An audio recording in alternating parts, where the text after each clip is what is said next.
so you can remember.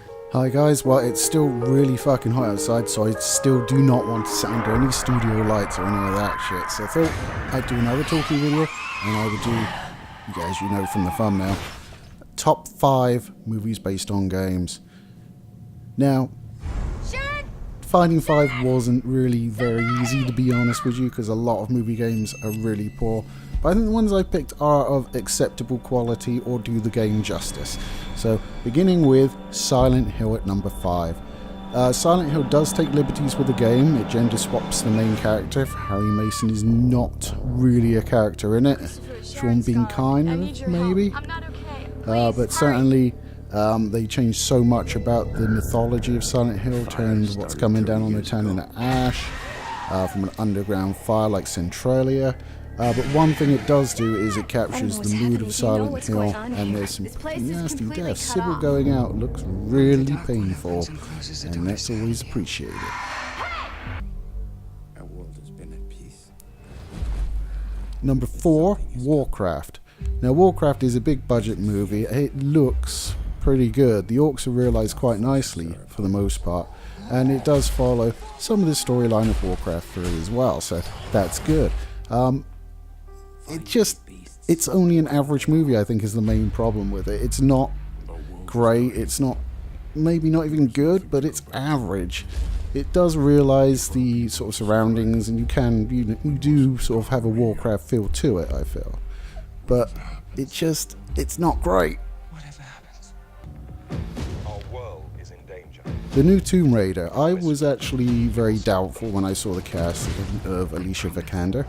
I've seen her in like period pieces before, so I didn't really see her as Lara Croft, but surprisingly she actually does a really good job and fits in nicely with Crystal Dynamics' new imagining of Lara.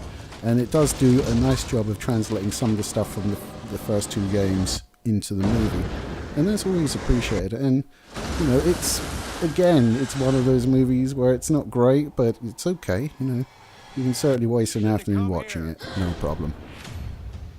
That you're the best fighter in the world. Number 2, DOA, or Dead or Alive. Now, this is a bit controversial because technically it's not a good movie. It barely sort of scrapes into okay territory in my opinion, but it translates pretty much everything you would expect from a DOA movie. I mean, you've got the volleyball, you've got the cute women, you've got the bouncing boobs, you've got everything that DOA has always been about. Over-the-top martial arts, silly characters. It just does a really great job at being a DOA movie, and you know, that's what you want. If you're going to adapt something as silly as DOA, that's what you're going to end up with. And Sarah Carter's amazing in it.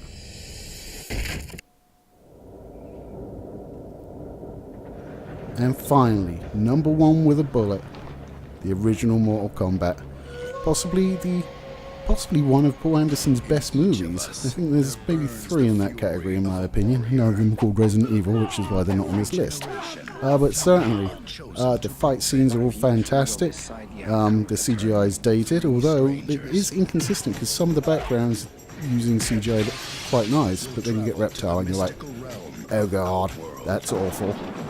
Goro's fantastic as well, nicely realised in animatronics, looks great. All of the casting is pretty much spot on, with the possible exception of Bridget Wilson because she can't really fight, so that comes across in her fight with Kano. Certainly, she just sort of like is very taciturn the entire movie.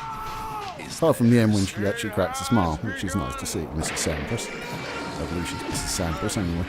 But yeah, Robin Shute, fantastic martial artist. It's reported he did consider a fight scene to be a good fight scene unless he at least broke a rib. So he's committed. You can't say better than that. And Kari Hiroyuki Tagawa, I think that's his name if I pronounce that correctly. Amazing as any villain, absolutely suited down to the ground as Shang Tsung. And even Christopher Lambert, who is French, cast as Raiden. Even he works in this. You wouldn't think he would, but he does. So, bob on. And let's not forget that absolutely magical soundtrack. That Mortal Kombat opening theme, it was perfect for the movie. It got your blood up. You were like ready to see some shit go down when that thing hit. And the movie delivered in spades. It is easily the top movie adapted from a video game yet.